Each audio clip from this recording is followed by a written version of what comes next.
Hello guys, welcome back to my channel Athar classes.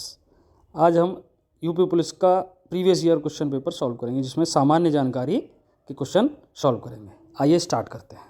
प्रसिद्ध वादक उस्ताद विंदा खान द्वारा बजाने वाला वाद्य यंत्र क्या था? वो था ऑप्शन नंबर ए, सारंगी। नेतृत्व का कौन सा सिद्धांत संपूर्ण व वैज्ञानिक माना जाता है? तो नेतृत्व का वो सिद्धांत संपूर्ण व वैज्ञानिक माना जाता है, वो है ऑप्शन नंबर बी, बहुकारक का सिद्धांत।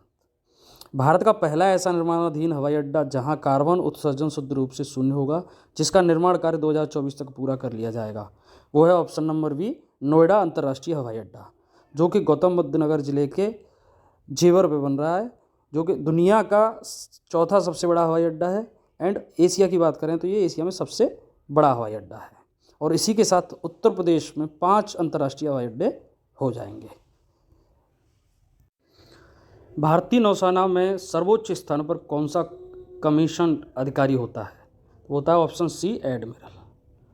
और हम बात करेंगे अभी, एडमिरल होता है ऑप्शन सी, जिसमें कि और यहाँ भारतीय नौसेना का जो मुख्यालय है वो नई दिल्ली में है।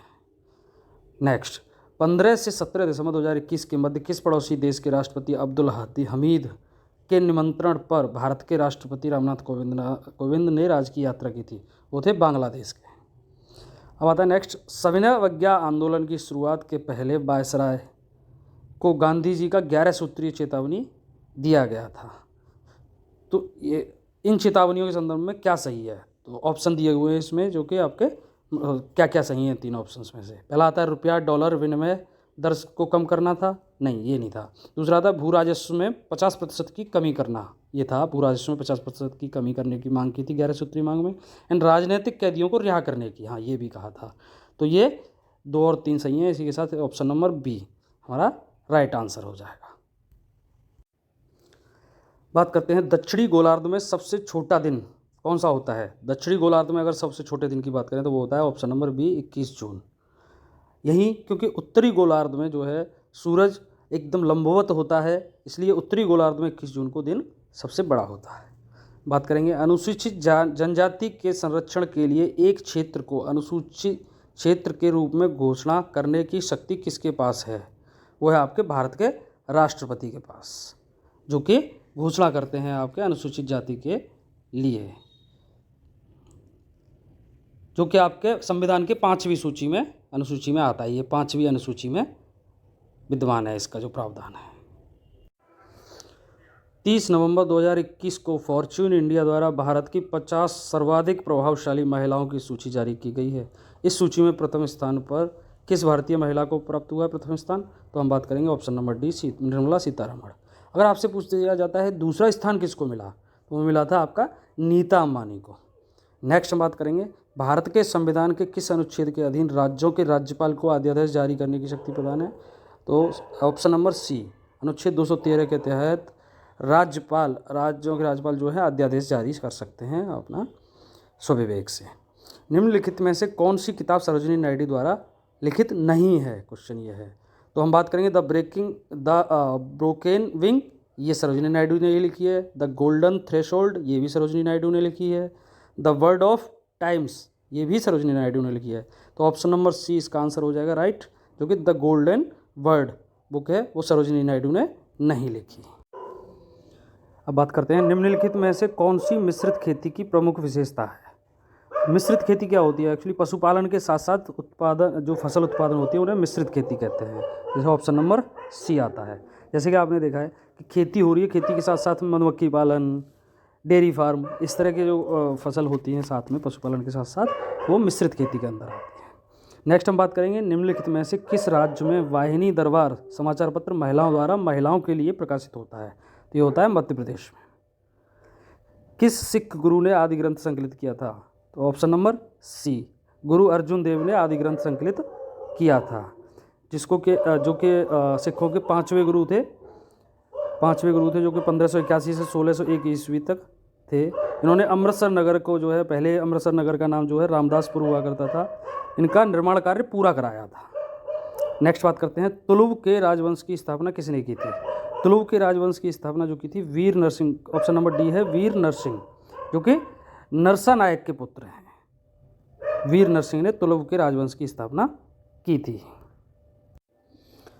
नेक्स्ट क्वेश्चन, पहली बार भारत पर आक्रमण करने वाला मुस्लिम कौन था? वो था Mohammad bin Qasim, option number C. Next question, निम्न में से कौन सा उपवेद नहीं है? क्वेश्चन आया कौन सा उपवेद नहीं है। अगर हम बात करें ऑप्शन नंबर ए धनुर्वेद, ये उपवेद है। बात करें शस्त्रशास्त्र, ये भी उपवेद है। बात करें आयुर्वेद, ये भी उपवेद है। तो इसका सही आंसर हो जाएगा ऑप्शन नंबर डी, योगवेद जो है उपवेद नहीं है। अब हम धनुर्वेद की अगर बात करें तो धनुर्वेद जो है यजुर्वेद का उपवेद है।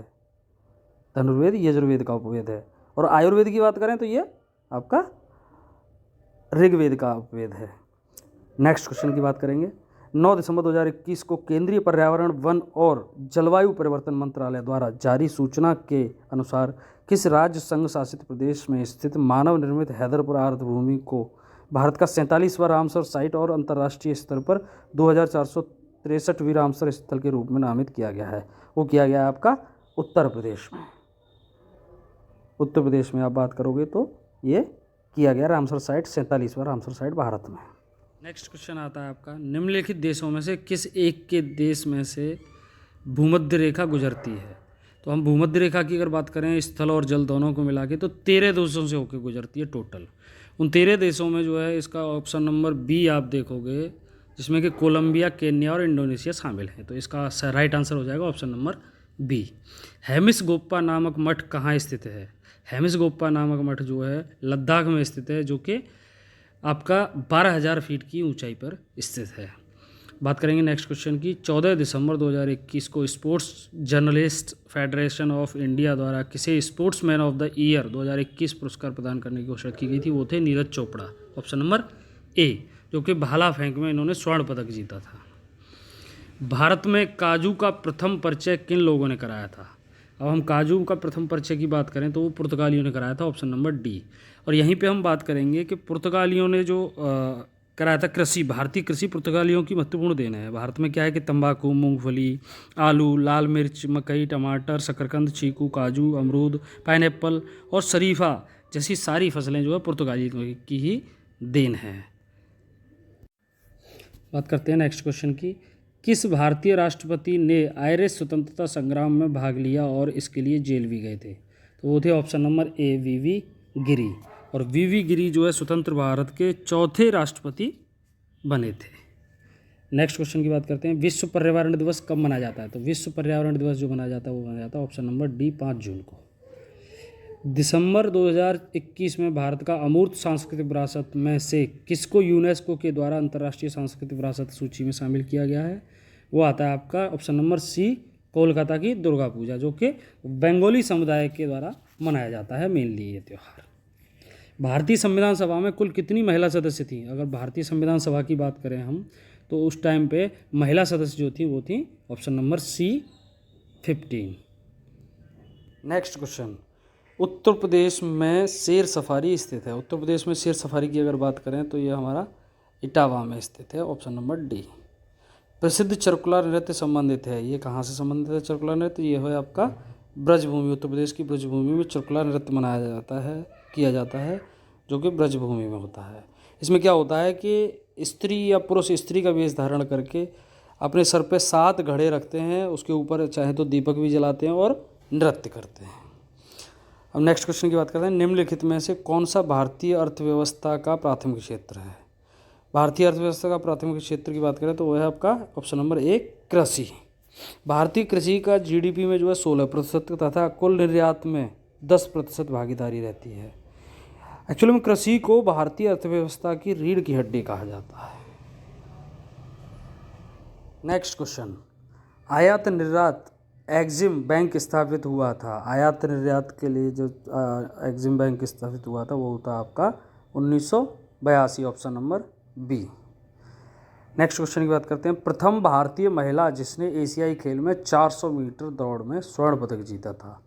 जो प्रथम भारतीय महिला थी जिन्होंने प्रथम एशियाई खेलों में 400 मीटर की दौड़ में स्वर्ण पदक जीता, वो है option number C, Kamaljeet Sandhu, जो कि पंजाब से बिलोंग करते हैं। सार्क की पहली बैठक कहाँ हुई थी? इसका आंसर होगा option number A, Dhaka, Bangladesh में। क्योंकि बांग्लादेश के जो राष्ट्रपति थे, पूर्व राष्ट्रपति जियाउर रहमान, उन्होंने जो है सुझाव दिया था सर्वप्रथम सार्क का 1977 में, जो कि जब उस टाइम पे 7 देश इसमें हुआ करते थे, लेकिन 2007 में 14वां शिखर सम्मेलन हुआ था सार्क का, उसमें अफगानिस्तान ने को भी ऐड कर लिया था। तो इस तरह से अभी सार्क में 8 देश शामिल हैं। नेक्स्ट क्वेश्चन की बात करेंगे। 14 दिसंबर 2021 को संयुक्त राज्य अमेरिका की अंतरिक्ष संस्था नासा की एक विज्ञप्ति के अनुसार नासा का कौन सा अंतरिक्ष यान सूर्य के वायुमंडल में प्रवेश करने वाला पहला अंतरिक्ष यान है? वो आता है option number D, Parker solar probe, अगर हम इसकी बात करेंगे तो। नेक्स्ट क्वेश्चन की अब हम बात करेंगे, वो है 16 दिसंबर 2021 को रक्षा मंत्री राजनाथ सिंह द्वारा भौगोलिक सूचना तंत्र पर आधारित स्वचालित जलापूर्ति प्रणाली का शुभारंभ किया गया। इस प्रणाली का उद्देश्य कहाँ के रहने वाले निवासियों को त्वरित गति से शुद्ध पानी की उपलब्धता सुनिश्चित कराना है। तो यह आता है ऑप्शन नंबर सी, छावनी क्षेत्र को।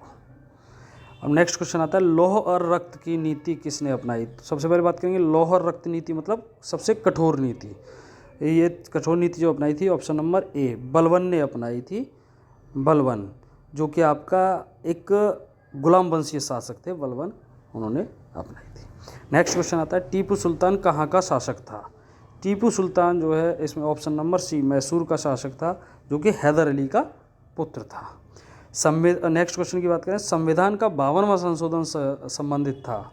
52वां जो संशोधन था संविधान का, वो दल बदल विरोधी अधिनियम लाया था, जिसमें क्या आपके जो सांसद या विधायक जो भी होते हैं वो दल बदल लेते हैं अपना, तो उनकी सदन की सदस्यता बर्खास्त कर दी जाती है। तो इस तरह के प्रैक्टिस सेट रिवीजन के लिए अभी अंतिम समय है एग्ज़ाम का, तो रिवीजन के लिए पाने के लिए हमारे चैनल को लाइक करिए, शेयर करिए एंड सब्सक्राइब करिए। जय हिंद, जय भारत।